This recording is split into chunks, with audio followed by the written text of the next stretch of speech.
Welcome back, everybody, to the Bible Search and Rescue podcast. Bible Search and Rescue is part of the Westar Institute.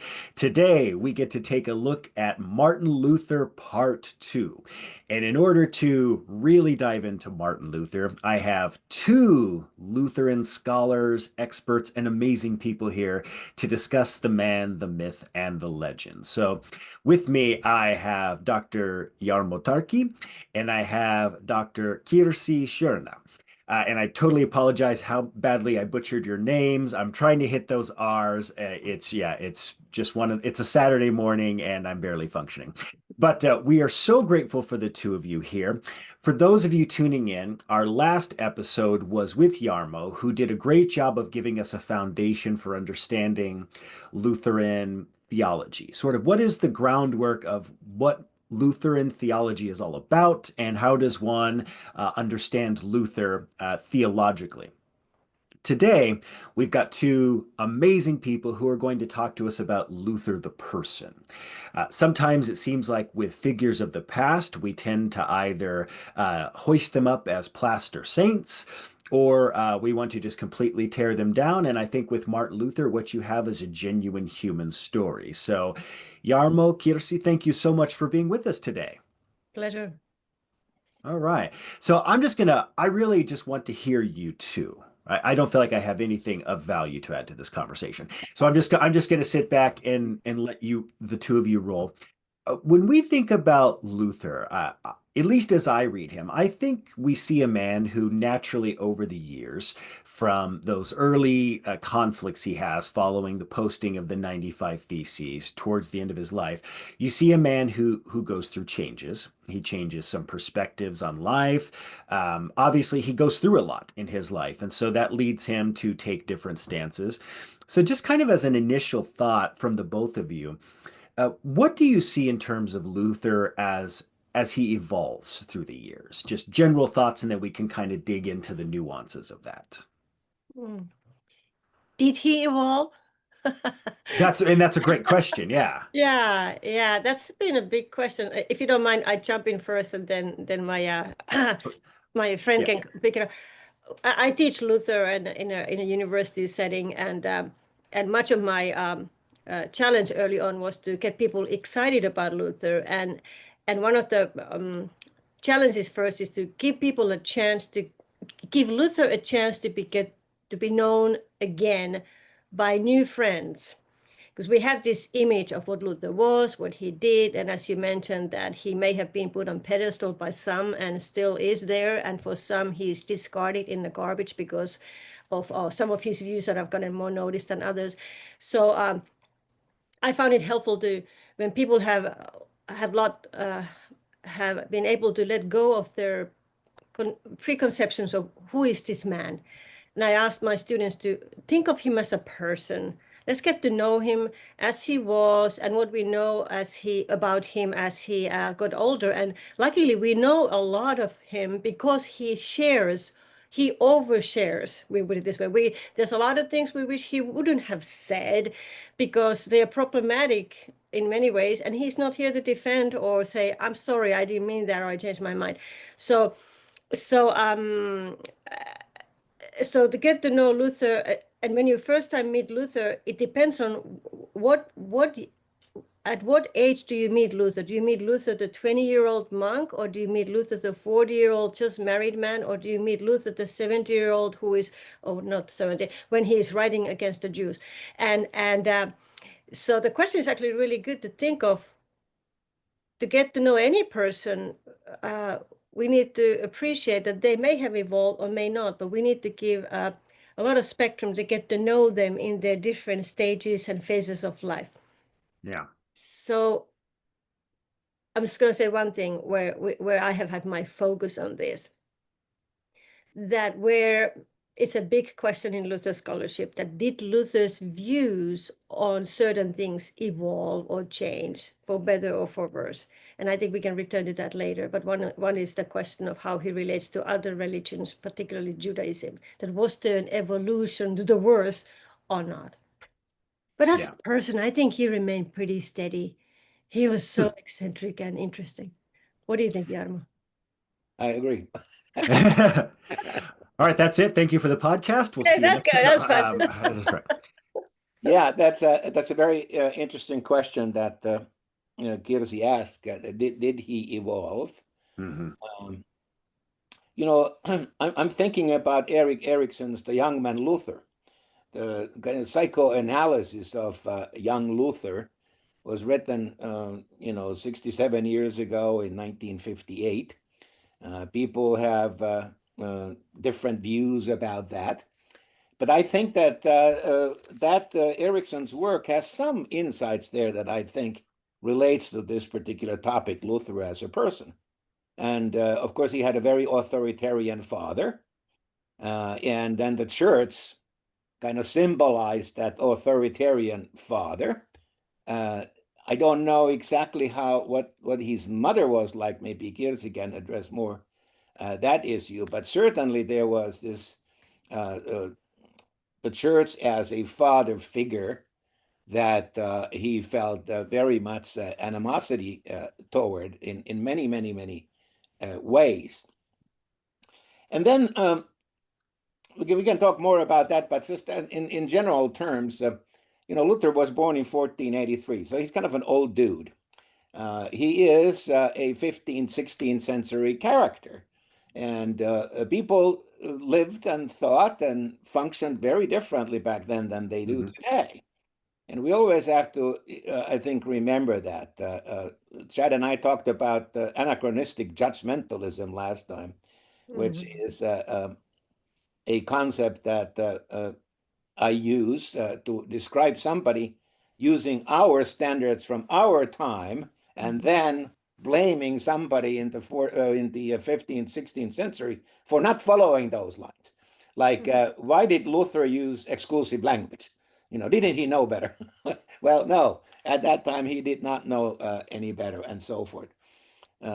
Except in Latin, it's a different issue. When he speaks in Latin, it's kind of a different question. That's correct too. That's correct too, and German. So, and I remember I was at a Maimonides lecture a while back. Maimonides was a 12th century Jewish philosopher, and Maimonides used exclusive language, and the lecturer apologized half a dozen times for the language of Maimonides. I tried to explain that, come on, give him a break. The guy lived 800 years ago. So, so everything about Luther, of course, relates to the time in which he lived.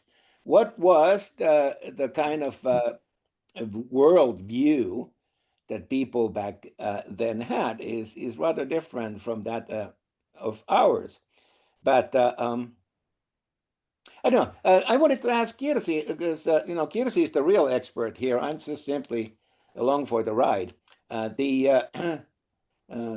What's your take on Erik Erikson's book? I mean, like I said, I know that a lot of people think that it's and it is highly problematic because it's a psychoanalysis of a historical person.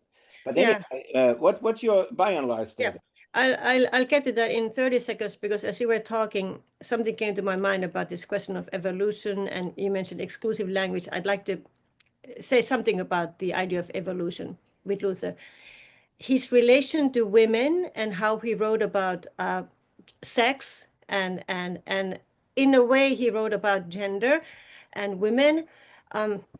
Some people argue that after he got married, which is something he planned not to do, but ended up doing it for a number of reasons.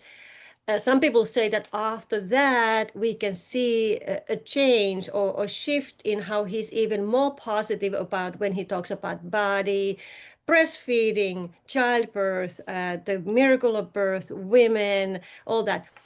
And some of us who have read Luther, the younger Luther, see that actually he had those inclinations early on, but once he got married, he had more in life evidence of, the Bible actually speaks pretty positively about the human being and of women. And he had quite a few women friends. He wrote to many women. He had one woman friend from southern Germany, from Bavaria, Ingolstadt, Argula von Grumba, who was one of the most published lay authors in the early 1520s. She was a dear friend of Luther who went physically to see Luther. She also went to some of the diets that were exclusive to women. And they had this correspondence about theology and then occasional help from Argula to Luther saying, hey, tell your wife about this breastfeeding and weaning method. So those are all very interesting tidbits. But like, so did he change dramatically after he got married? No. But we can see that he got more evidence to support his reading of the Bible in quite inclusive ways. And another topic there is his arguments for marriage, pro-marriage. I think one of the most important things Luther brought to the table, and it's a topic still vexing us, is who has the right to marry and be sexually happy. And he was so radical in his argument that everybody has right to get married as long as they're not breaking the law, or unless you're breaking the laws about a grown-up marrying a child, for instance. No, you have to support people in that crazy adventure. And he argued for that before he was married himself. So did he evolve? No. I feel like he got more evidence from life, and that's the kind of theologian he is, in my views, that he's so invested and so committed and almost manic and over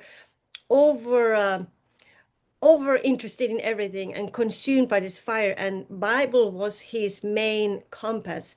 But then life was giving him the ingredients with which to read the Bible, which makes him a very different theologian from some of his contemporaries who tried to argue more like, I argue, the quoting this and that. Luther argued with life and his own experience, which is one reason why he is relatable to such groups as feminist theologians who value human experience, woman's experience as a good criteria for making truth claims.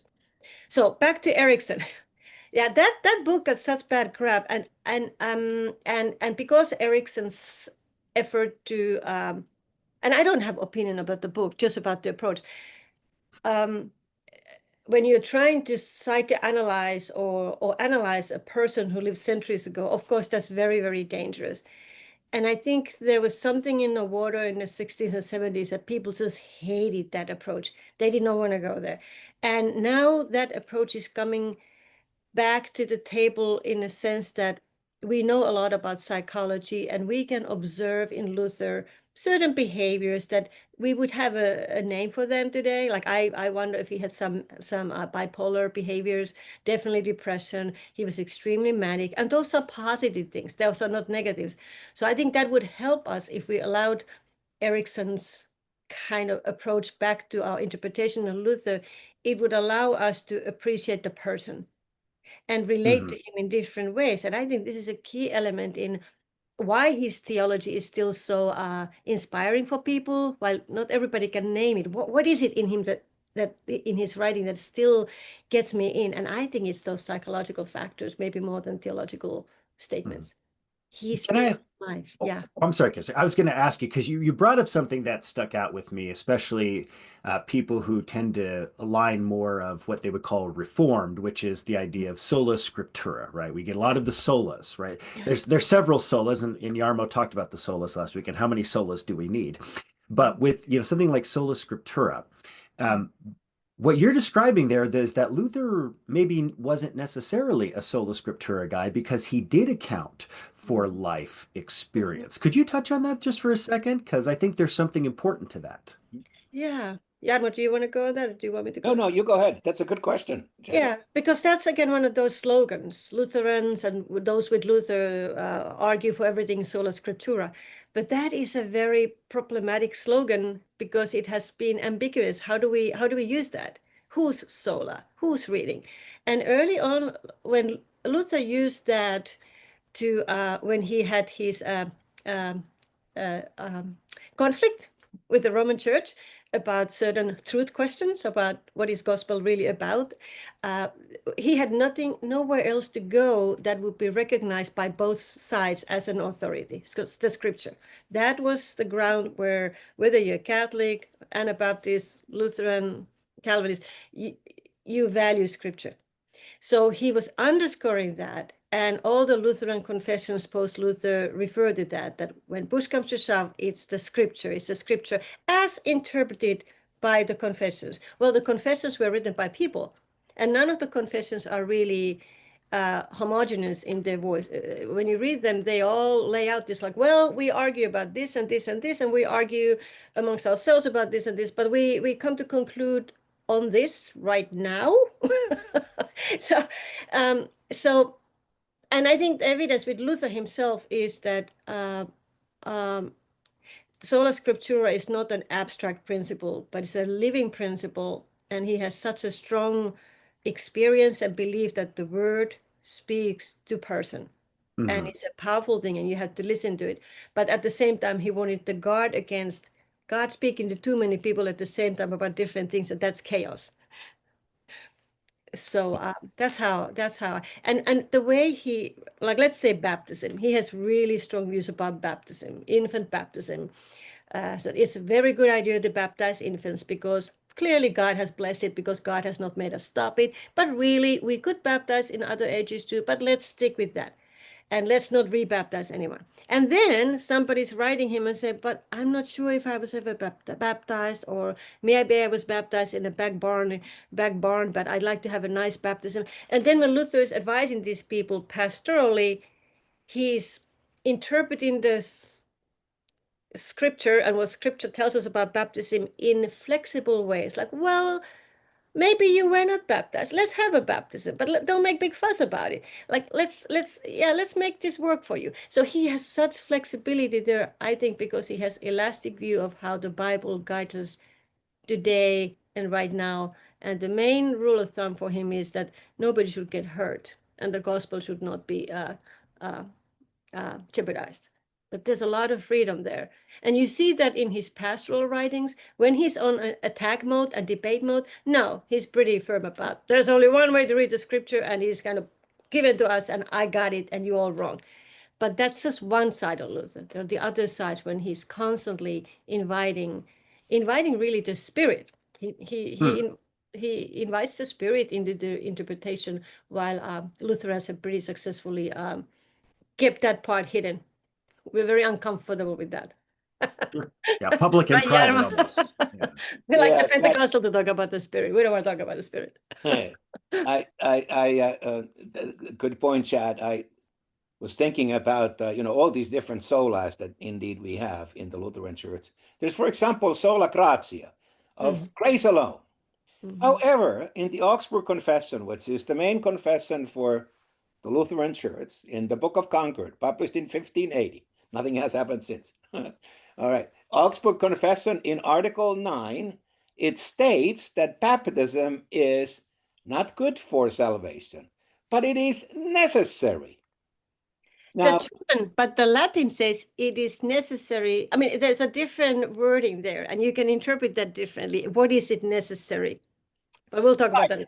yeah, the Latin goes like de baptismo docent quod sit necessarius ad salutem. So necessarius ad salutem, necessary for salvation. I think it's a fairly clear. This is what creates a massive problem for Lutheran theology. And I think it also probably reflects some of that neurotic behavior of early Lutheranism and Martin Luther himself, that these were not really, I think that the solas were, like Chad and I already talked about this, I think they were kind of slogans at the time.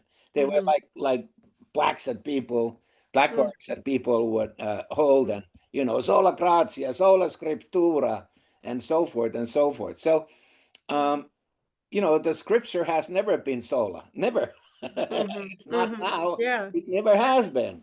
And Yeah. as Kirsi was pointing, well, whose interpretation? And that's what the Leipzig debate was about, that we also talked about, that where Luther miserably lost the debate, because the question was this, that, okay, so if the Holy Spirit is your internal guide that tells you how to interpret the scriptures, well, what if the Pope and Martin Luther disagrees? Then what?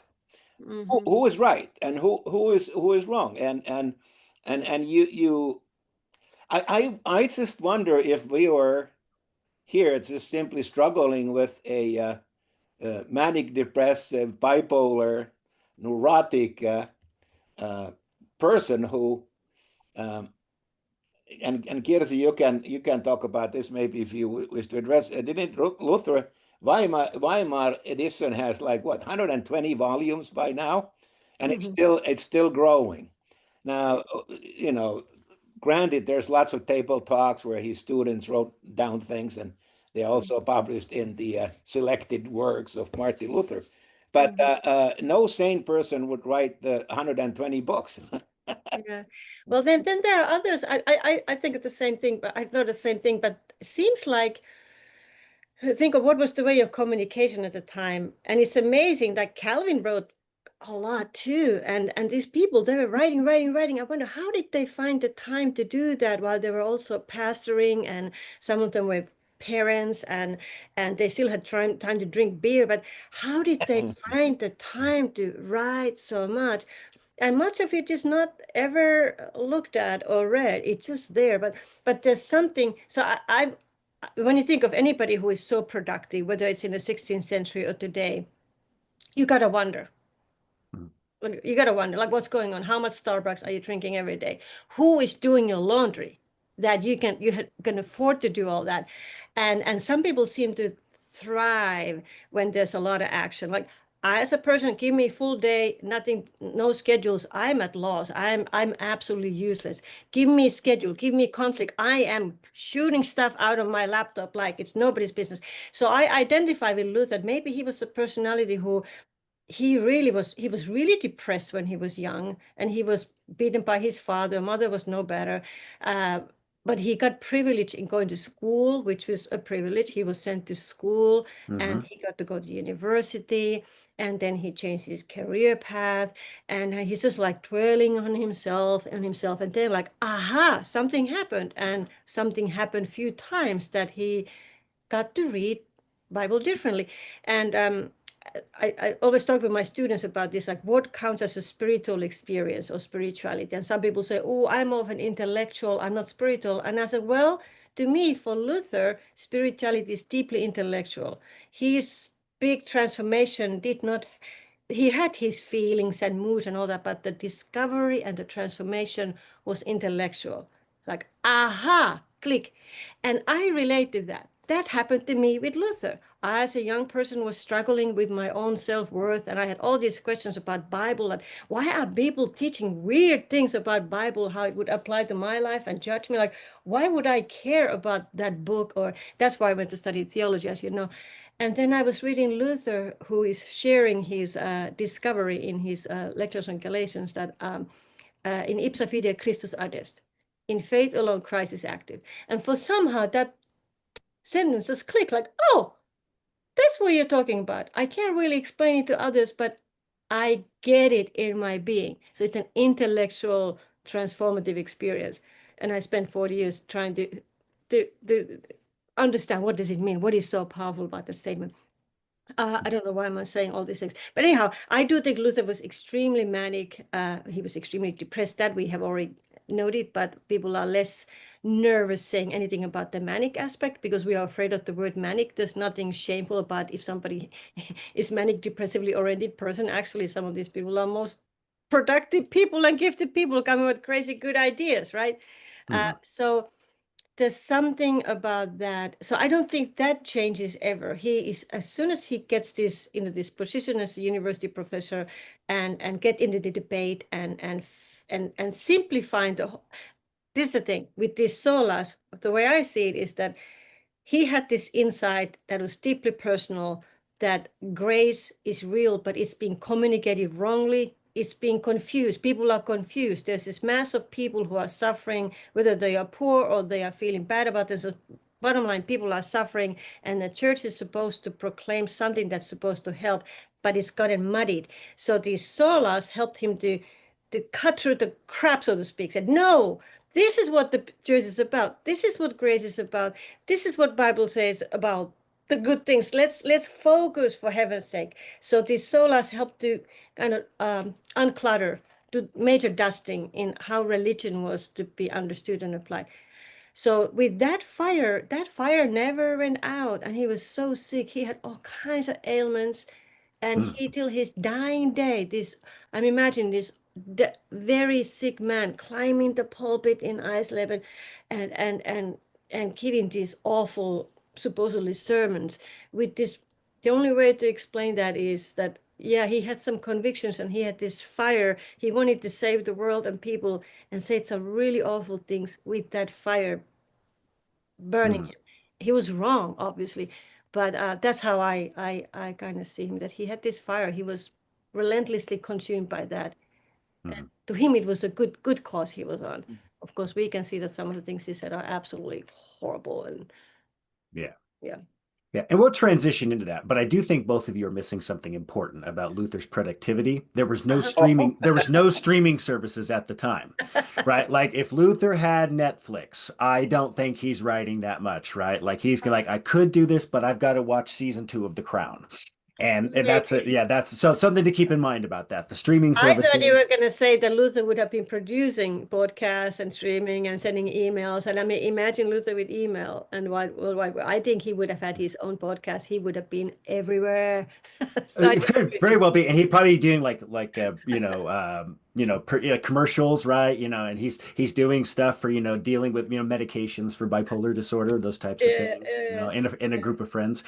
All yeah. right, so there's two things I'd like to touch on. So the first one is, and this one is just for funsies because it's I'm teaching a class on Revelation right now for Westar. And so I want to talk about Luther's relationship to the book of Revelation, because it seems to change, at least in his introductions. But then the big one I want to touch on, and I think that what you were alluding to, Kirsi, is his relationship with the Jewish people, Mhm. because there's a lot to unpack there. So let's just start with Revelation. Uh, does Luther change his perspective on Revelation given the time and maybe the way he refers to maybe the papacy as the Antichrist or any of those types of things? Hmm. Oh, how I wish Brooks was here. He would know how to tackle that question. I am not sure how to answer that question. How about you, Jarmo? Let me think about this. well, I don't know either. That I do know that he did not particularly. He wasn't very fond of the Book of Revelation. Let's put it that way. Yeah. And neither am I. I mean, it's Mm-hmm. as you know, Chad, what it's all about. But but it's if I may just touch a little bit something that we talked about here earlier about the solas, and then come back to this, Mm-hmm. is that Luther's theology, there is in philosophy, there's a lot of philosophers who say that you got to know the person that created this philosophy to understand what it's all about. Hmm. In Luther's case, that is even more clear than perhaps in some other cases. That to understand these solas and so forth, well, that's in juxtaposition to the Antichrist Pope. That Mm-hmm. is in juxtaposition to the power of the councils.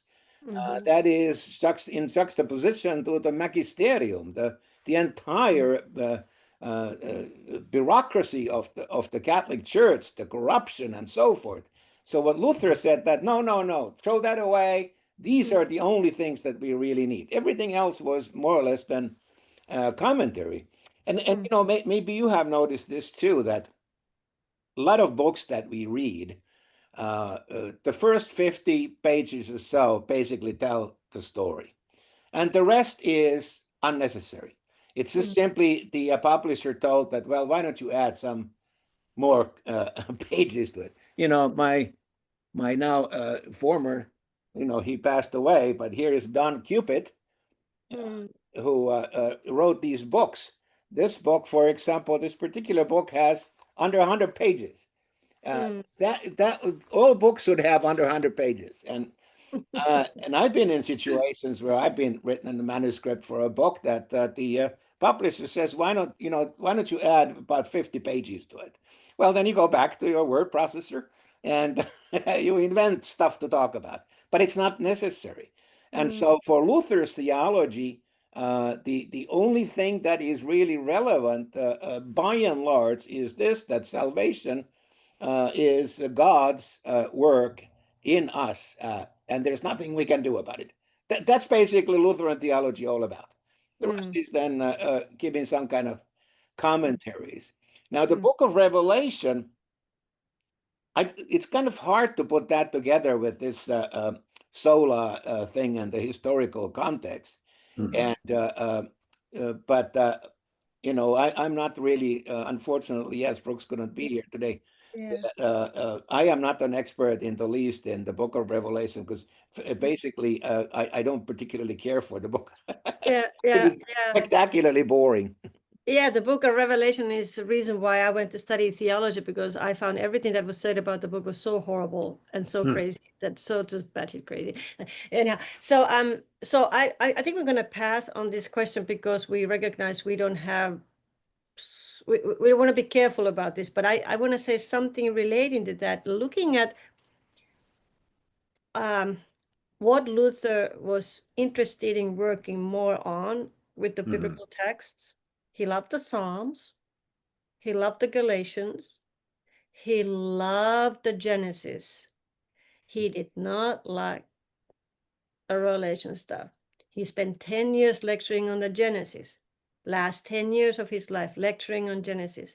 And why am I bringing this up? Because if I'm guessing how to even mildly answer your question, not to answer the question, but engage it, is that Luther spent 10 years of his life not trying to explain the book of Revelation, like what to expect, what the end is going to look like. He was more interested in making bridges to Mhm. way back with the Hebrew Bible, with the creation stories, to see how early on God gave humanity a promise, a Mhm. covenant through Eve, through Mary, and he lifts up the women throughout the story, and and and really underscoring the promise, the goodness, focusing more on that than the Satan. Yeah. And also because the book of Revelation has all this interesting stuff. And when Luther is operating, he's being asked all kind of questions. Do Lutherans baptize? Do Lutherans have ministers? What do we think of angels? What do we think of death? What do you think of? So he returned to the cradle teaching, very basic. We don't change our view of God. We still want church. We do these basic things, but let's focus on the Christian living today.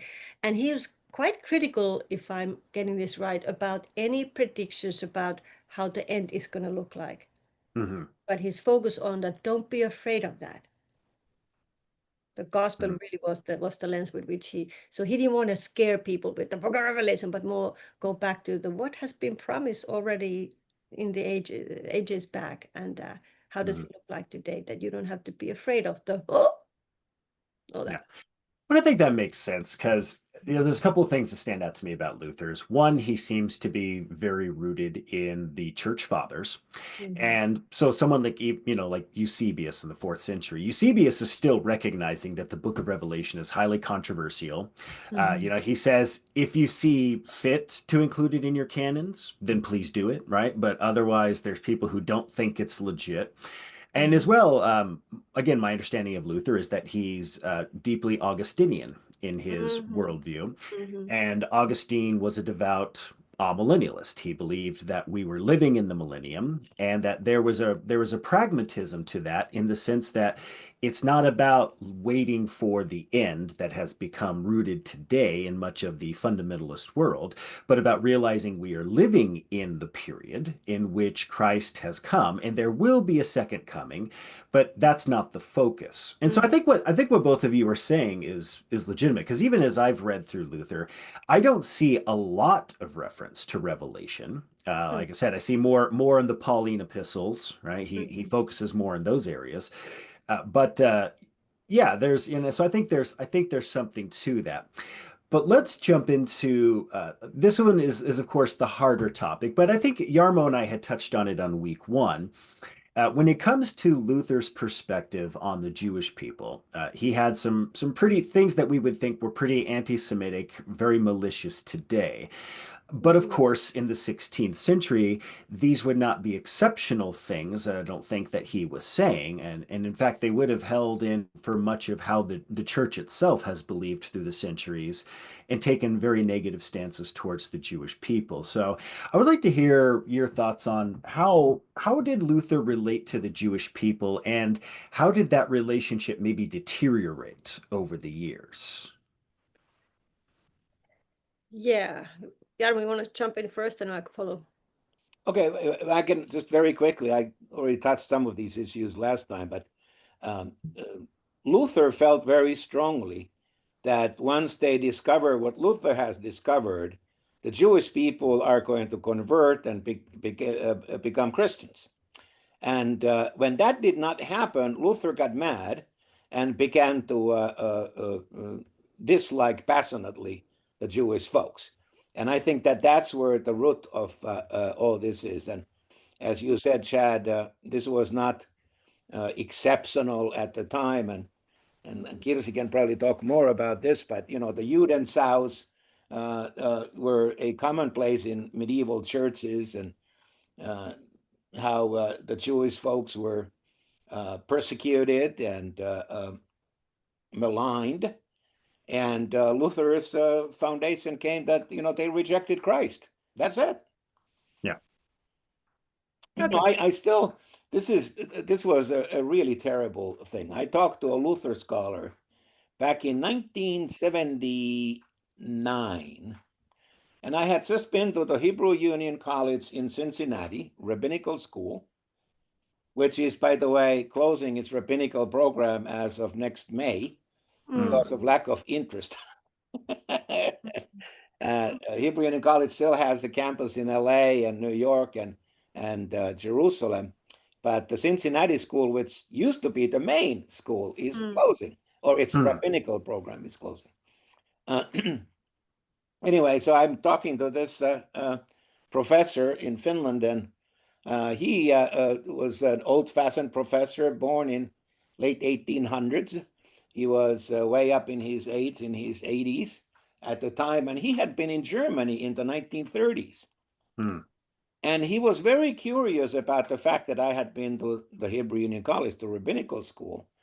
And then he began to tell me how he felt that the Holocaust happened because the Jews rejected Christ. And I thought, I read about these characters, but here is a person who is alive and still thinks that. And I thought that was simply quite stunning. I still haven't recovered from that. There's hardly ever situations where I've become speechless, but after that, I was like, what do you say to that? Oh, yeah, I agree with you. No, I don't agree with you. That's what's so dangerous about any kind of anti-Semitic theology, because it's alive now too. I mean, I had conversations like that in America where people say, "Oh, yeah, I'm not going to even repeat what they said." So this topic is very interesting. Some of my friends have criticized me and my spouse, Brooks Ram, who is a Bible scholar and very invested in studying the Hebrew Bible. He used to teach Hebrew, and he knows this stuff better than I. And we were often criticized by our colleagues that why do you dwell on this horrible topic, or why are you still Lutheran? Seems what you have discovered. Why?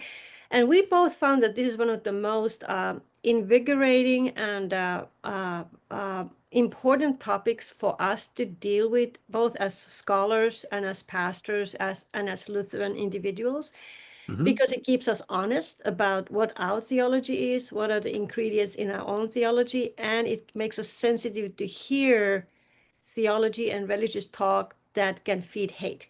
And in today's world, we gotta be vigilant. And I feel like Luther's errors in this regard, and actions and words, have become to constructive use for those who look into his story and then dare to connect that what we know about Holocaust, while those are not two same deeply connected things, and then what is going on today. So I have approached this topic as a perspective of as a systematic theologian who teaches history, and Brooks approaches this as a Bible scholar.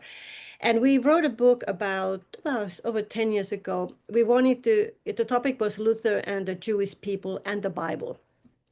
And we contemplated whether we should study the matter and put our thoughts together and present a work that tells people this is what was going on, this is what Luther said, this is what you should think about that. And we decided not to do that. Thomas Kaufmann from Germany did that. At the same time, we did not know about each other's project. We decided to follow Luther's production from early career till the very end.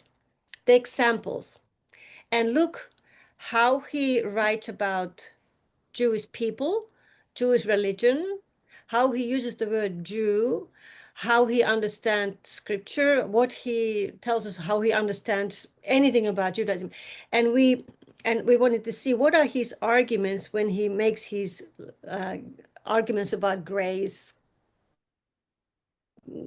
all that. What are the ingredients in those? So we started from early 15, I don't know, 16, 17, somewhere there, and went till the very end. And I'll conclude, and in the book, we present samples from the text, some annotation, an introduction, and then an introduction to the book and conclusions. And our conclusion is this: Luther is quite systematic. He never changes his mind on this, what his argument is. He is trying throughout his career to understand more about the Jewish religion, grabbing sources from right and left, and those were not really widely available. It was very uncommon for a Christian theologian even wanting to read about Jewish faith. You could be called a Judaizer, a Jew friend, which meant like you are a friend of the terrorist. It was not a good label to have. He was very interested. He wanted to read, but he read sources that were biased. They were written by Jewish converts to Christianity who went maybe overboard in trying to speak very positively about the Christianity in light of in opposition to Judaism. So we see this interest in him knowing about Judaism, but that it never was for a purpose of becoming more tolerant towards Judaism, but to be more powerful in his arguments against the Judaism and to prove it's a futile religion. At the same time, I think there was a little nagging worry in him that what if there's something in this Jewish faith that we're not getting, and what if that really has something that we're missing on? There is still maybe a little bit of sibling jealousy there or something that is really keeping him going with that. So the argument doesn't change. His attitude towards Jewish faith does not change. But what changes is his tolerance with measures taken to stop the practice of Jewish faith in his lifetime. He comes tired of that. Okay, we waited, we've been patient. And he writes very, very positively in 1520s about how Christians are really horrible people, that if I was a Jew, I wouldn't convert either because we're just awful. Like, let's stop this persecution of people. Let's be tolerant. But he does change his mood gets really violent in the end. Like, okay, this is it. This is almost the revelation time, apocalypse. The world is coming to an end. There's war, there's plague. This is it. They need to go somewhere else. Nowhere in what we read did we see Luther ever say that Jewish people should be hated or hurt. Never. But Jewish faith needs to be stopped. Jewish books needs to be burned. Synagogues need to be. I mean, those sound eerily very much like what was the program with the Holocaust. Right. Luther caused Holocaust? Obviously not, but he was definitely employed by the Nazis as one of those German voices who are giving us impetus to do these things. That's right. Yeah, and seeing, and this is my big conclusion. If Luther, knowing what we think we know about Luther as a person, if he had Jewish friends, let's say he had a Jewish friend in Solvang who invites him to come and visit, drink some good wine, he loved wine better than beer, eat some good food, and hang out, and maybe go to a Jewish party. I wonder what impact that would have had on how he actually wrote about this, because to him, Judaism was a very abstract thing because there were no Jews in Wittenberg, there were no Jews anywhere, they were expulsed from the area. So it's a kind of a loss there, that he never had a chance to meet a Jew face to face and say, let's break bread and talk. Yeah. Can I just add to that sure. a very brief thing that we need and thank you, Kirsi. That's That's why you are in this group, because uh, you are the real expert. And one of the things that we need to keep in mind, I believe, is what I said earlier today, is that we have to look at the time. Yeah. That was not the time when polydoxy was popular. In other words, oh, here are many kind of religions. You know, you could be this way, you could be that way. Da, da. Yeah, If you look one at the way. Taliban in Afghanistan, that's more like what Luther was. Luther didn't think that Christianity was one religion among many others, and No. so forth. It was the right religion, and the version that he had discovered was the right way Mm-hmm. to go about doing it. Mm-hmm. And if you don't agree with that one, you are necessarily a Mm-hmm. bad person, or at least Or in serious misinformed. It's error. almost like, why don't you get vaccination? Are you like, what are you not getting? You need to be Exactly. vaccinated. Yeah. It's like, what are you not getting here? Right. Because Mhm. that is very strange kind of attitude for us today. Because, Yeah. we have friends in all kinds of Christian denominations and other faiths and so forth. Right. That was not in the 16th century Mhm. what was happening. No, not at Yeah. all. Yeah. Well, and it certainly he falls into a line because even like, when someone says something like, why do you remain Lutheran? I mean, if you're going to look at the past of every aspect of Christianity, there is no Christianity that is Nope. untainted by some form of hatred, murder, whatever it is, right? I mean, that's the history of the world. Mm-hmm. And and I think you're hitting on the some of the big pieces, right? Because there's nobody here saying that what Luther said was okay. Mm-mm. Anti-Semitism is an awful thing, and we continue to see it. But the reality is that like we said, obviously that was used in Germany. Something I found in going through some previous research was a copy of On the Jews and Their Lies that had been published, I want to say it was in the 40s in the United States by a group called something like Christian Publication Services. And so I started looking to it, nameless translator. But I Yeah. started looking at it, and I just so happened to have written a couple of articles on the Klan, in particular the resurgent Klan of the 1920s. I Mm-hmm. think it was a Klan publication Mhm. because the Klan of the 20th century, when it restarted, went devoutly anti-Jewish. The Klan of the 19th century wasn't like that. They didn't spend a lot of time on anti-Jewish rhetoric, but the 20th century Klan did. They said, no, no, no, no Jews and no Catholics. We want homegrown Protestant Americans as Yeah. part of this organization. Yeah. And I think it was a Klan or white supremacist entity that was using Luther's writing as a way to try to stoke that anti-Semitism. Yeah. Fascinating. I saw a similar thing happen in Finland. I found this horrible document. It even has a horrible cover with this really angry man in a cover. Published late 1930s, early 1940s. Hmm. At the time when Finns and Germans had some negotiation about who are we fighting against together, and wait a minute, can we be together at all? Because what you are exporting, you are killing Jews.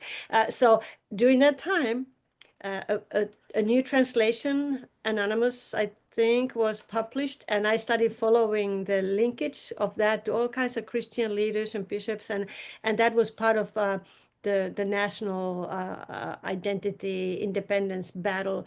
But it was interesting that Luther's writings against Jews were definitely employed by some groups in forcing the Finniciousness with anti-Jewish rhetoric. And another Yeah. thing I want to mention is that today some people want to argue that were Luther's views racially driven, would they have anything to do with racism? And I'm not sure what to say about that, knowing that what did Luther understand about race? But there may be, in light of medieval anti-Semitism, how Jewish people were portrayed, there's definitely certain Right. implications that that thinking was already in the water. But one thing I want to mention that in our study, I started to pay attention to how Luther uses the word Jew. Jew. G, my Finnish accent sometimes is difficult, but you know what I'm saying, Jew. And he used that in so many different ways. Very rarely does he actually talk about Jewish people. He uses that as as a way to talk to how to put law and gospel against one another. There's Jewish way and Christian way, and he uses the word Jew as if removed from humans as a concept of a Hmm. particular religious orientation that is anti-gospel and focused on works and deeds and earning your merit. And while he is arguing against Catholic teaching of merit. So that the word Jew kind of loses its connection to people. And remember, Hmm. he does not know Jewish people. So that's something Right. that, to me, that's more devastating almost than anything else, because that is such a how he argues for grace. His grammar of grace is based is operating with certain concepts and principles, and once we start to question one of them, the whole structure is crumbling. Like, Hmm. how can we, like I tell my students always, that how can you preach the gospel or teach the goodness in Christian faith without it implying in any way supersessionistic views, or that this is better or different, better than Jewish faith, or that it is anti-Jewish faith? Like, can you still sing the Lutheran song without the ingredients that are implicitly or explicitly anti-Jewish religion? And that's Hmm. a big problem. Yeah. Why not? And I mean, personally speaking, I think, and maybe the two of you, you have a different perspective on it. I think that's always been a problem for the church anyway, because, Mhm. one of the things that they've dealt with from very early, Justin Martyr, is dealing Mhm. dealing dealing with the issue of, well, if the signs are so obvious that Jesus was so clearly the Messiah, how Mhm. is it that the Jewish nation didn't catch on to this? Right. Yeah. Yeah. That's always been a problem because, and for Justin Martyr, of course, it was, yeah, the signs are obvious, but you also have to have eyes of faith to see it. Mhm. But well, that's just a big circle, right? I mean, there, I think that's always been an issue for Christianity is why is it that if it's so clear and obvious that Jesus Yeah. was the Messiah, how is Yeah. it that the Jewish people still haven't figured this out? Yeah. That's Yeah. that's always been a problem. Yeah. Yeah. And that bothered Luther. Like, why? Why? What's going Yeah, on? Am I not being clear enough? yeah, He took it personally. yeah. Mhm. Yeah. Yeah. Yeah, we're not, and I think that this conversation, obviously, all the ugliness and everything else aside, understanding Luther's a product of his time, it tells us something about what Luther became, right? Because he became more than just a person. Mhm. Whether it was that Luther could be used as the great prop against Catholicism, all the way to white nationalism, right? Luther Oh, could be Luther yeah. could be a tool of white nationalism. Mhm. That's how sort of dramatic his influence was, is he Mhm. he goes beyond being a human being to Mhm. sort of this symbol of different needs for different places, which is fairly impressive for a guy in the 16th century who Yeah. just started off like maybe we need some Catholic reforms. Yeah, exactly. Yeah. Yeah. And today there's a really interesting and important there's very important research going on the topic of masculinity. That's the hot topic of this decade, masculinity. And for instance, Yes. in Finland, there is a couple of research groups going, at least one, maybe more, on focusing on this, how Lutheran views of masculinity were drawn from Luther, and then how masculinity was understood in Lutheran tradition. Da da da da da. So there's been some after we post the question Luther and women, or Luther on women, and Luther and women, and women on Luther, the next one is how about Luther and men and masculinity? And that's a I think that's a very welcome topic and direction. Hmm. And again, needing to remember that holy cow, he lived in the 16th century. How did he understand gender, orientation, identity? I mean, he didn't think like we do, but we Right. can take something from the way he uh, wanted to think about these things with the Bible.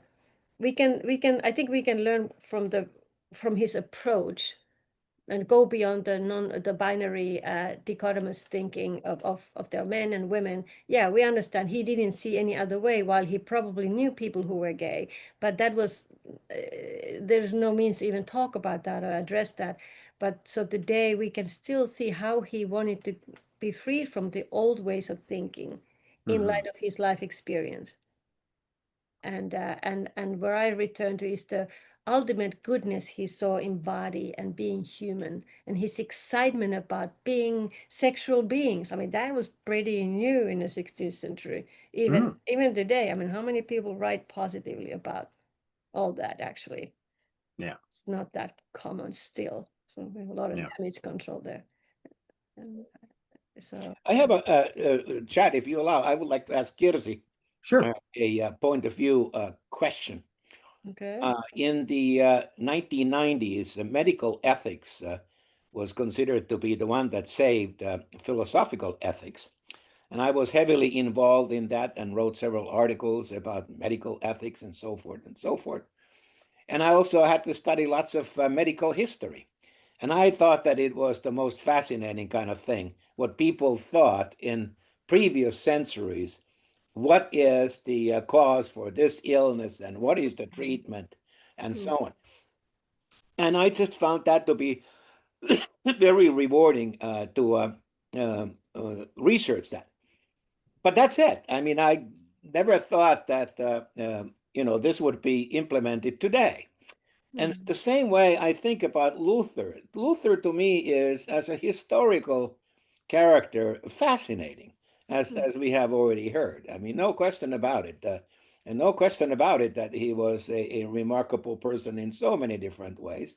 And then, of course, there is the question, did the man make the times or did the times make the man?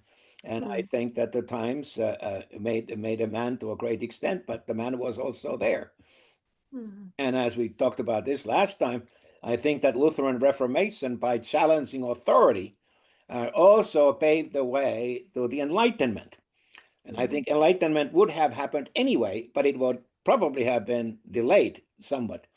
So Luther, in that way, is so significant. But then this is the question for Kirsi: that what is the relevance of Luther and his theology today for you and I and Chad and everybody else? Or is he only of historical interest? No, well, he is. Yeah, he could be just an interesting character. Like for me, Calvin is interesting, but I'm not really fired up to read Calvin every day. I personally am fired up to read Luther because it's my job. My title is Lutheran History and Theology, so I better be interested in Luther. But also, I think it's a matter of whether we talk about Luther or Augustine or Hildegard of Bingen or Schleiermacher. We make our choices with characters who have gone before us, unless we want to start every day new with new language. Well, that's exhausting. We make choices of whose language about reality and ultimate matters that are somehow resonating with my ultimate concerns, resonates somehow that they excite me to think and stay in this boat.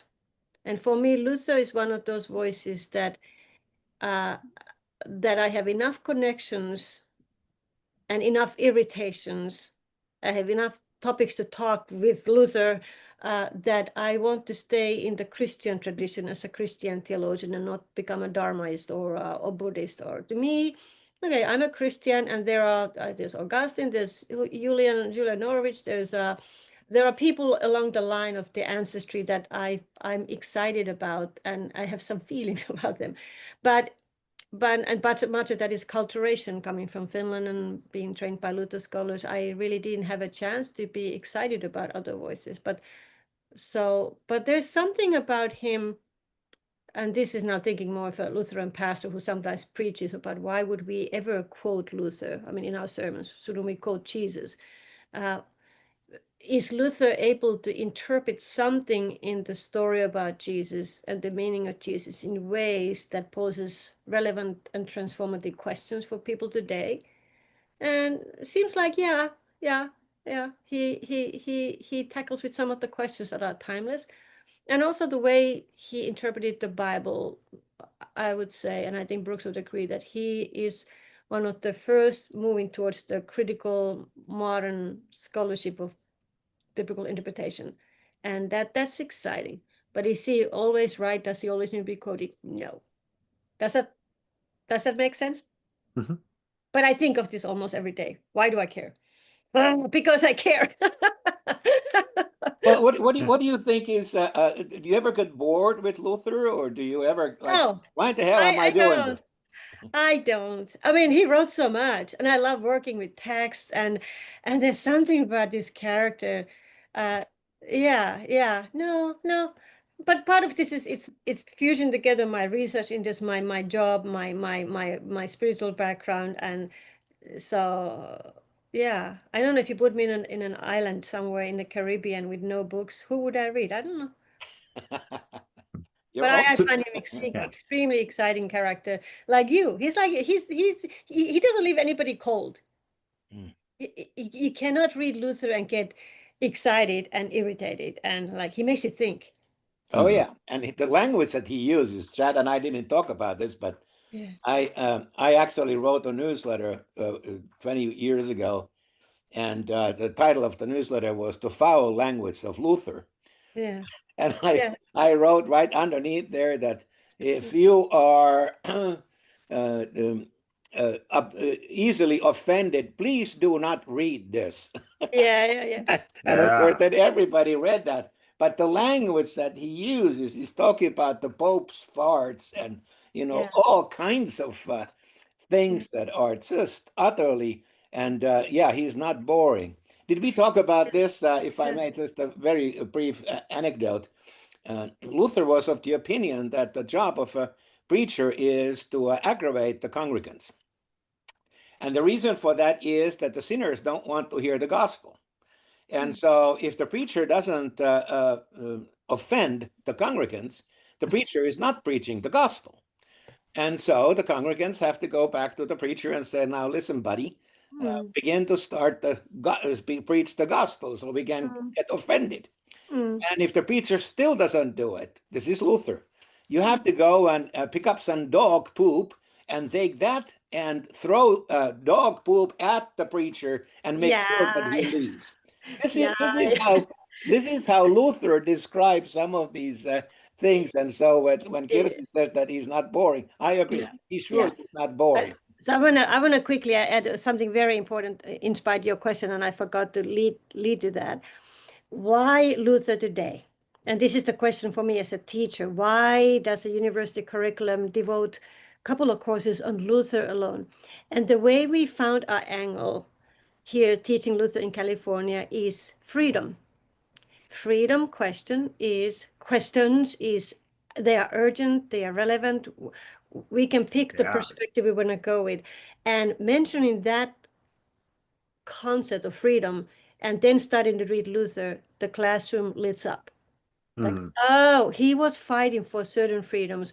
He was not working for all the freedoms that we'd like him to have worked. But freedom question helps us to look at his story, tell it from that perspective, where he took his freedoms, where he got his freedoms, where he promoted freedoms, is it external, internal freedom, and where he did not do that.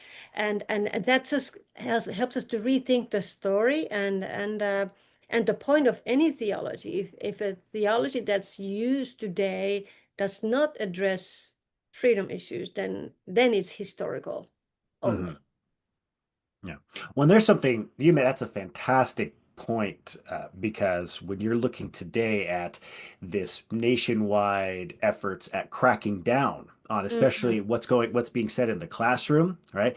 And largely speaking by Christian nationalist entities, right?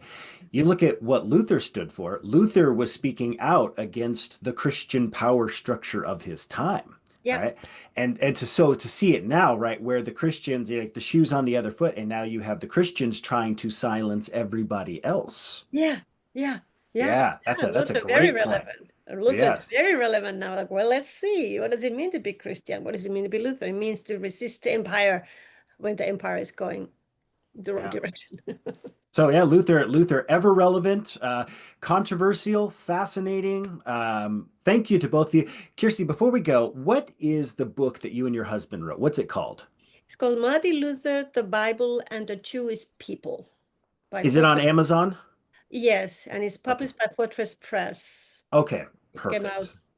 a few years ago. Yeah. Okay, now we'll put that up there so that people will have a chance to buy that, and I'll get a copy because I want more now. I need more Martin Luther. It's like the SNL cowbell skit. More You know, cowbell. You need more cowbell. more Luther. Yeah, that's right. I got a fever, and the only prescription is more Luther.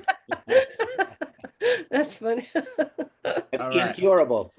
That's right. So, Jarmo, Kirsi, thank you so much for your time. This was an absolutely lovely podcast and diving into the man who Martin Luther was. Thank you to all of you who tuned in. This has been the Bible Search and Rescue podcast. My name is Chad Venters. Until next time, please go out and make the world a better place for somebody else today. Take care, everybody.